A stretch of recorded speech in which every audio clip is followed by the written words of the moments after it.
Hello students, welcome to SVS Creative Fun channel. Today we are going to discuss NCERT question answer of class 6 chapter 1 Who did Patrick's homework. Question number 1, what did Patrick think his cat was playing with? Patrick क्या सोच रहा था कि उसकी cat के साथ कौन खेल रहा है? What was it really? वास्तव में वो क्या था? तो Patrick thought that his cat was playing with a little doll. Patrick सोच रहा था कि उसकी जो बिल्ली है वो किसी एक छोटी सी डॉल के साथ खेल रही थी. But in fact a very small size man and elif. मगर वो वास्तव में क्या था? एक छोटे से स्मॉल साइज का एक एलिफ था. एलिफ मतलब एक tiniest man. Question number 2, why did the little man grant Patrick a wish? Little man ने पैट्रिक की विश स्वीकार क्यों करी? ग्रांट माने स्वीकार करना. क्यों स्वीकार करी? क्योंकि Patrick had save the tiniest man's life. क्योंकि पैट्रिक ने क्या करा था? टाइनी मैन की ज़िंदगी को बचाया था फ्रॉम द कैट, बिल्ली से. By not handing him back to the cat. उसने बिल्ली को उसे नहीं दिया था. So he promise to fulfil one wish of Patrick. और इसलिए उसने पैट्रिक की विश को पूरा किया. What was the Patrick's wish? Patrick की क्या विश थी? पैट्रिक की क्या इच्छा थी? पैट्रिक की इच्छा थी, Patrick hated doing homework. Patrick को होमवर्क करना बिल्कुल पसंद नहीं था. आपको पता है ना, हमने लेसन पढ़ा उसमें पैट्रिक को बिल्कुल पढ़ना अच्छा नहीं लगता था. होमवर्क वगैरह करना बिल्कुल अच्छा नहीं लगता था. His greatest wish was that the little man should do all his homework till the end of the session. तो पैट्रिक चाहता था कि उसका सारा का सारा जो होमवर्क उसका पूरे सेशन का जहाँ तक करवाया हुआ है वो पूरा का पूरा कंप्लीट हो जाए. Okay. In what subject did the little man need help to do Patrick's homework? तो सब कौन कौन से सब्जेक्ट में लिटिल मैन को पैट्रिक के होमवर्क की हेल्प करी? द लिटिल मैन ने needed Patrick's help in maths, English and history.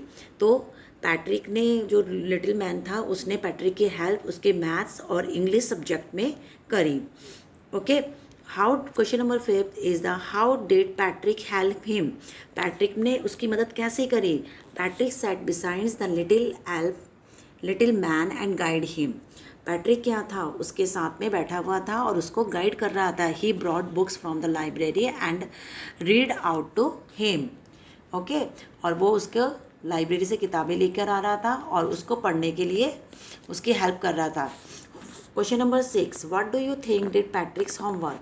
The little man और Patrick himself. Give reason for your answer. तो पैट्रिक का होमवर्क किसने किया? द लिटिल मैन ने, छोटे से आदमी ने, या पैट्रिक ने खुद करा? हिमसेल्फ मतलब जो स्वयं करता है. Give reason for your answer. आपको आंसर देना है. तो इसमें जो है पैट्रिक का होमवर्क पैट्रिक ने खुद ही करा था. Patrick do himself. Okay. It was the Patrick himself who actually did all the homework. उसने सारा का सारा होमवर्क खुद किया था. He had to help again and again with the guidance and books. तो वो उसकी मदद करता है, उसको गाइड करता जाता है और उसको बताता जाता है. मगर एक्चुअल में जो काम करा था वो पैट्रिक ने ही किया था. नेक्स्ट क्वेश्चन है फिल इन द ब्लैंक्स. हमें करने हैं फिल इन द ब्लैंक्स. इसमें आपको फ्रेजेस दिए हुए हैं, ये वर्ड्स दिए हुए हैं और इन वर्ड्स को आपको फिल इन द ब्लैंक्स में फिलअप करने हैं. लाइक जैसे सेमेस्टर क्या होता है? जैसे सपोज आप 4th क्लास में हो तो जब आप नेक्स्ट क्लास में जाएंगे तो उसके लिए आपको एग्ज़ाम देना होता है. That is called the semester, जो ईयरली होता है. बिटवीन यू एंड मी.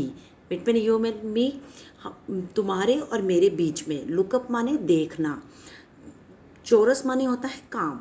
मिजेस्ट्री माने रहस्य. ट्रू टू हिज वर्ड, अपनी बात में कायम रहना. आउट ऑफ लव, किस्मत से बाहर. Question number 1, some people find household dash a bore.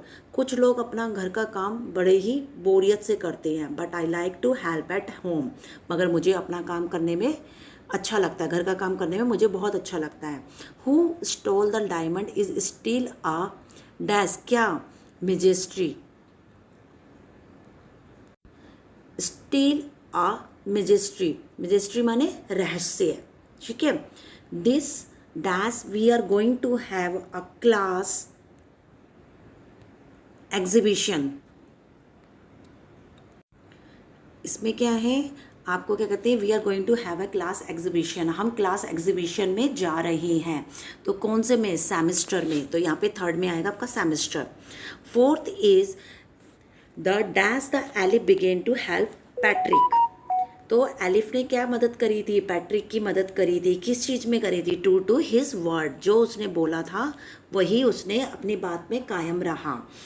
ठीक है, एलिफ अपने काम में कायम रहा, तो उसने फिर पैट्रिक का काम किया।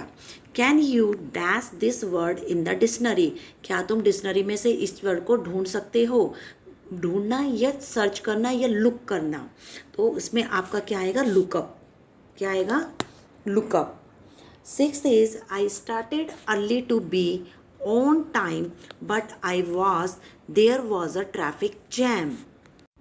मैं जल्दी टाइम से चला गया था, but there was a traffic jam, मगर मेरे को क्या मिला, आउट ऑफ लक, किस्मत से बाहर, यानी कि आउट ऑफ लक मेरी किस्मत गया, मुझे बहुत सारा ट्रैफिक जैम मिला। Seven, she got a loads of book, वह कहती है कि उसके कितनी सारी, बहुत सारी किताबें हैं, but that's I think most of them are borrowed, तो लेकिन उसने मेरे से क्या, मुझसे तुम और मुझ में बीच, हम दोनों बीच में, I think most of them are borrowed between you and me. Okay, अब इसके साथ थोड़े भी से जो वर्ड मीनिंग है, वर्ड मीनिंग भी कर लेते हैं। बोरिंग, बोरिंग मीन्स क्या होता है, uninteresting.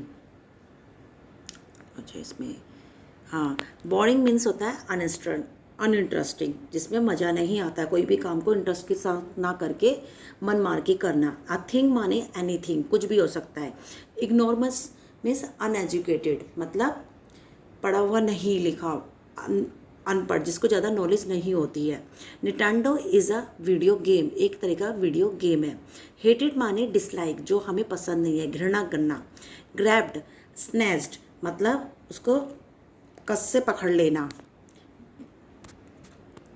To he surprise, to he surprise means आश्चर्यचकित होना। एट ऑल, कुछ भी, सभी। टाइनिस्ट माने होता है स्मॉलेस्ट, सबसे छोटा, ठीक है, सुपरलेटिव डिग्री है ये आपकी। Breeches is the breeches, breeches एक होता है शॉर्ट ट्राउज़र टाइप का होता है। Witch, a woman with magic power, जिसके बाद एक मैजिक पावर्स होती हैं। येल्ड माने क्राइड में चिल्लाया हुआ। प्रॉब्लम्स में डिफ़िकल्टीज। ओनली इफ़ मतलब वुड दैट, कि यदि ये भी हो सकता है, केवल यही है। Okay, end semester is the part of school year. Semester जैसे कि आपको मैंने बताया ही कि जैसे ईयर ख़त्म होता है तो हम नेक्स्ट क्लास में जाते हैं, तो उसके लिए सेमेस्टर वाइज एग्ज़ाम होते हैं। रिंकल मीन्स फिल्म्स में फिल्ड विद स्मॉल लाइन्स, देखा ना कि जैसे कि लाइन्स, छोटी छोटी लाइनें पड़ जाती है जब फेस में रिंकल्स होते हैं, ठीक है, दादी नानी की मैंने एग्जांपल दिया था, that is called the wrinkles. Dishcloth, the cloth of washing dishes, जो कपड़े में धोने के लिए डालते हैं, that is the dishcloth. Okay, and thrown is the cast and kicked is the hit on the ground, यानी कि ग्राउंड में आप पैर से मारते हैं, किक करना। Childrens, we have completed question answers. तो आपको कैसे लगे क्वेश्चन आंसर, इसका मैं लिंक डिस्क्रिप्शन बॉक्स में भी दे दूँगी, वहाँ से आप डाउनलोड कर लेंगे, वहाँ से आप क्वेश्चन आंसर चेक कर लेंगे और साथ में आपको वर्ड मीनिंग भी मिल जाएंगे। Thank you. आपको कैसी लगी वीडियो, और ज़्यादा से ज़्यादा लाइक, शेयर और सब्सक्राइब कीजिएगा। Okay, thank you so much, bye bye.